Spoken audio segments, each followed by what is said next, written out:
Subscribe કરો અમારી ચેનલને લેટેસ્ટ શૈક્ષણિક વિડીયો જોવા માટે અને બેલ આઇકન પ્રેસ કરી લો જેથી તમને નવા વિડીયોની અપડેટ મળતી રહે.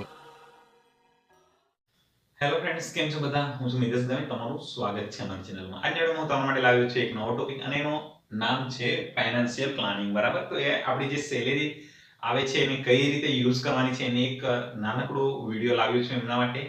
તો તમે વિડીયોને અંત સુધી જોતા રહો. જો અમારી ચેનલને સબસ્ક્રાઇબ કરવાનું બાકી હોય તો તમે આજે જ કરી લો અને બેલ આઇકન પ્રેસ કરીને નોટિફિકેશન ઓન કરી લો જેથી મારા નવા વિડીયોની ઇન્ફોર્મેશન તમને મળતી રહે. તો શરૂઆત કરીએ. આજનો આપણો ટોપિક છે ફાઇનાન્શિયલ પ્લાનિંગ. બરાબર?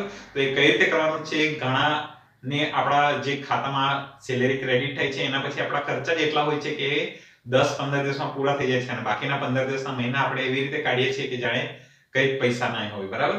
તો એના માટે આપણે એક સિમ્પલ આપણે પ્લાનિંગ કરવાનું છે. તો કે કઈ રીતે આપણે ખર્ચા કરીશું, કઈ જગ્યાએ ખર્ચા થઈ રહ્યા છે એ પણ આપણે જોવાના છે. બરાબર? તો આપણો સૌપ્રથમ તેમાં ટોપિક છે કે બજેટ. તો આપણે બજેટ બનાવીશું તો કે કઈ જગ્યાએ આપણા ખર્ચા થાય છે, કયા બિનજરૂરી આપણા ખર્ચા થાય છે એ આપણે જોઈશું. દરરોજનું આપણે લખવાનું છે કે મારો અહીં ખર્ચો થયો, કોઈ મોબાઈલમાં રિચાર્જ કર્યું હોય, કોઈ પણ નાનો ખર્ચો આપણા જે પણ હોય એ તમારે લખવાનું છે અને પૂરેપૂરું બજેટિંગ કરવાનું છે. એટલે કે તમને ખબર પડે કઈ જગ્યાએ તમારા ખર્ચા થાય છે. બરાબર? એના માટે આપણે શું કરવાનું છે તો કે નોટ અને પેન લેવાની છે અને તમારે દર મહિનાના દરરોજના ખર્ચા સાંજે આવીને તમારે લખવાનું છે. બરાબર? તમે કઈ જગ્યાએ ખર્ચા કરી આવ્યા છે અને કેટલાક ખર્ચા એવા હોય છે કે તે જરૂરી હોય. બરાબર? ઘણા એવા કે હોય કે આપણા લાઇટ બિલ હોય, ઘરના આપણે કોઈ હપ્તા ભરતા હોય, લોન ભરતા હોય, એ જે હપ્તા હોય એ જરૂરી છે. બરાબર? એના વગર આપણને ચાલવાનું નથી. તો એ પણ ખર્ચા આપણે લખતા જવાના છે કે મારા કયા ખર્ચા છે જે જરૂરી છે અને બિનજરૂરી કયા ખર્ચા છે જ્યાં હું ઓછા કરી શકું અને હું બચત કરી શકું. બરાબર? એમના માટે એક બજેટ બનાવવાનું છે. બજેટ બનતું જશે તો તમને સમજ પડતી જશે કે મારા ખર્ચા કઈ જગ્યાએ થાય છે. બરાબર? તો મહિનાનો ખર્ચાનો આખું બજેટ બનાવો. એના પછી ધીરે 1, 2, 3 મહિનાના બનાવતા જશો તો તમને ખબર પડશે કે મારા ખર્ચા વધારે કામ થાય છે અને કઈ જગ્યાએ હું કટ કરીને હું આ બચત કરી શકું. બરાબર? તો એમના માટે આપણે બજેટ કરશું તો તમને ખબર પડશે. બરાબર? તેમાં જ આવી જશે ખર્ચો. બરાબર? આ ખર્ચા પણ તેમાં જ આવી જશે. ખર્ચા આપણા કઈ જગ્યાએ થાય છે એ આપણે ચેક કરવાનું છે અને જો જરૂર ન લાગે તો આપણે એ ખર્ચા બચાવવાના છે પૈસા. બરાબર? અને એને આપણે એવી જગ્યાએ ઇન્વેસ્ટ કરીશું તો કે આપણા પૈસા ફ્યુચરમાં આપણને કામ લાગે. બરાબર? તો આપણે ખર્ચા કયા છે એ પણ બજેટિંગમાં તમારે આવી જાય છે. મેન આપણો ટોપિક છે બજેટિંગ છે. બરાબર? આના પરથી તમારું ઘણા બધા સોલ્વ થઈ જશે. બરાબર? તો આગળ વધીએ તો કે ખર્ચા કઈ જગ્યાએ છે આપણે જોવાનું છે. તે તમને બજેટિંગ પરથી ખબર પડી જશે. પછી છે ઇમરજન્સી ફંડ. ઇમરજન્સી ફંડ ક્યારે કામ આવશે કે જ્યારે તમારું કોઈ જોબ છૂટી જાય કે તમે કોઈ જગ્યાએ જોબ બદલી દો, કોઈ એવું કઈ કારણ આવે કે ત્યારે આપણે નોકરી છોડવી પડે તો આપણે 6 મહિના કે 1 વર્ષ સુધીનું આપણે એવું ઇમરજન્સી ફંડ રાખીએ કે તે આપણને ટાઈમ આપી દે. 6 મહિનાથી લઈને 1 વર્ષ સુધી વચ્ચેનો ટાઈમ આપણે, ધારો કે આપણને 1 મહિનાના જે આપણા ખર્ચા છે, ધારો કે આપણા પાસે 1 મહિનાના ખર્ચા 10,000 છે અથવા તો કે 50,000 છે. બરાબર? 50,000 નો ખર્ચો છે તો તમને 6 મહિનાનું જોઈએ તો 6 ગુણ્યા 6 કરી દેવાનું. 6 મહિના સુધી ચાલે તેટલું આપણને આપણી નોકરી છૂટી પણ જાય તો આપણને એટલા પૈસા કેટલા થશે તો કે 3 લાખ સુધી આપણને ઇમરજન્સી ફંડમાં આપણે મૂકી દેવાના છે. બરાબર? તો એ જ્યારે પણ આવું કંઈ થાય ત્યારે આપણને જરૂર પડશે.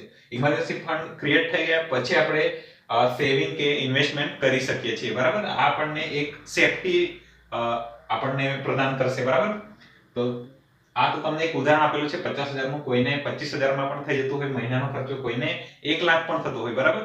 તો ઘણા બધાને એવું નથી કે ઘણા બધાને એવું થાય છે કે મારી તો સેલેરી જ 20,000 છે. બરાબર? ઘણા બધાને 1 લાખ સેલેરી હોય તો પણ પૈસા બચતા ન હોય. બરાબર? ઘણા બધા ઈએમઆઈ લીધેલા હોય, 50,000 એનો ઘરની લોન, હોમ લોન જતી હોય, એક 4 વ્હીલ ગાડી લીધેલી હોય એની લોન જતી હોય. બરાબર? તે 1 લાખ માટે પણ એને પૈસા ઓછા જ પડશે. જેટલા વધારે પૈસા આવશે એટલા ઓછા જ થતા જશે. બરાબર? તો આપણે શું કરવાનું છે તો કે એક બજેટ બનાવવાનું છે. ધારો કે મારો 20,000 નો પગાર છે. હમણાં ઇન્ડિયામાં મોસ્ટ ઓફલી 20 થી 25,000 ની વચ્ચે જ બધાનો પગાર હોય છે. તો 50 અને જો મોટી સિટીમાં તમે જશો તો તમારા 50 થી 1 લાખ સુધીની સેલેરી હશે તો તમે મોટી સિટીમાં તમે રહી શકશો. બરાબર? કારણ કે એક્સપેન્સ એ રીતે વધારે હશે. તો તમે ગામડામાં જો રહો તો તમે 20 થી 25,000 માં તમે આસાનીથી તમે મહિનો કાઢી શકો છો, બરાબર. તો એમાંથી આપણે કઈ રીતે બજેટ બનાવવાનું છે, તો કે એમાંથી ખર્ચા તમારે ધારો કે 50% તમારી જે નીડ છે, તમારે જે જરૂરી ખર્ચા છે એ તમારે 50%માં તમારે પૂરા કરી દેવાના છે. ધારો કે તમારે 20,000 છે તો તમારે 50% એટલે કેટલા 10,000માં તમારે એ ખર્ચા કરવાના છે. બાકીના 5,000 ધારો કે તમારે કોઈ જરૂરિયાત છે, કોઈ ઇમરજન્સી આવી ગઈ ત્યારે જરૂર પડશે ત્યારે 5,000 યુઝ કરવાના છે, અને 5,000 કે તમારા જેટલા પણ બચતા હોય 2,000 1,000 તે તમારે શું કરવાનું છે, ઇન્વેસ્ટ કરવાના છે, બરાબર. તમારા પગારના હિસાબે તમારે એક રૂલ આવે છે કે 50 30 અને 20, બરાબર. તો આ જે છે નીડ જે છે તમારી એમાં યુઝ કરવાનું છે 50% તમારી સેલેરી, અને બાકીના જે છે એ તમારી લોન હોય કે કંઈ પણ હોય એ ચૂકવવા માટેના છે, અને બાકીના 20% જે છે એ તમારે બચત કરવાનું છે અને એનું ઇન્વેસ્ટ કરવાનું છે, બરાબર. એક ફોર્મ્યુલા છે, બરાબર. તમને આવું પણ ફાવી શકે, કોઈને 60% ખર્ચો હોય, બાકીના 10% બચતા હોય તો 10% ઇન્વેસ્ટ કરો, બરાબર. પણ તમારે ઇન્વેસ્ટ નાની રકમ કરવી હોય એવું જરૂરી નથી, પણ થોડું તમારે, જો તમે શરૂઆત કરશો તો તમે આગળ જઈને એ જ 10% ને તમે 30% પણ કરી શકો છો, બરાબર. 30% ઇન્વેસ્ટમેન્ટ પણ તમે કરી શકો છો, બરાબર. તો તમે એક આદત બનાવતા જાઓ કે મારે થોડું ઇન્વેસ્ટ પણ કરવું છે અને થોડી બચત પણ કરવી છે, બરાબર. એ રીતે તમારે સેવિંગ અને ઇન્વેસ્ટમેન્ટ કરતું જવાનું છે, બરાબર. તો એક સિમ્પલ ઉદાહરણ છે, 20-25,000 તમારી સેલેરી જે પણ હોય એ રીતે તમે પોતાનું બજેટિંગ નક્કી કરો. મારે મહિનાના ખર્ચા કેટલા કરવા છે, મારી શું જરૂરિયાત છે એ પ્રમાણે તમારે ખર્ચો કરવાનો છે, બરાબર.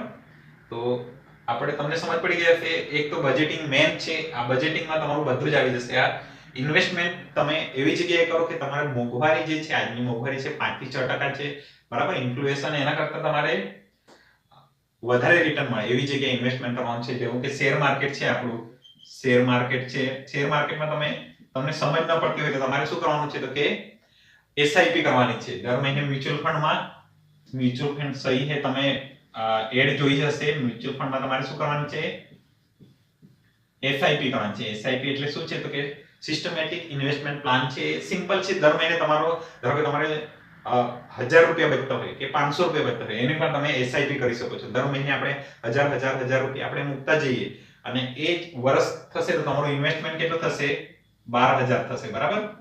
12,000 ના 12% એમ કહેવામાં આવે કે 12% સુધીનું એમાં રિટર્ન જનરલી આવે જ છે, બરાબર.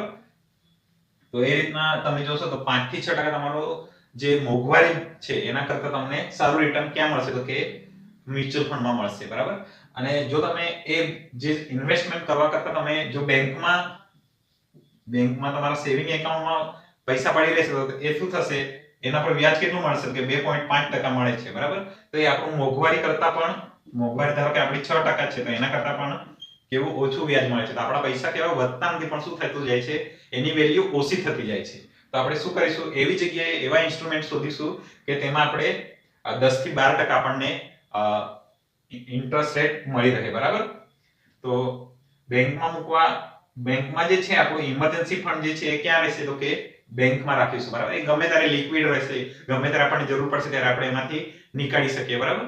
એના માટે આપણે બેંકમાં કઈ મૂકવાનું છે, તો કે ઇમરજન્સી ફંડ મૂકવાનું છે. ઇમરજન્સી ફંડ કેટલું મૂકવાનું છે એ તમને બતાવેલું જ છે, બરાબર. એ રીતે તમે પોતાનું પ્લાનિંગ બનાવો.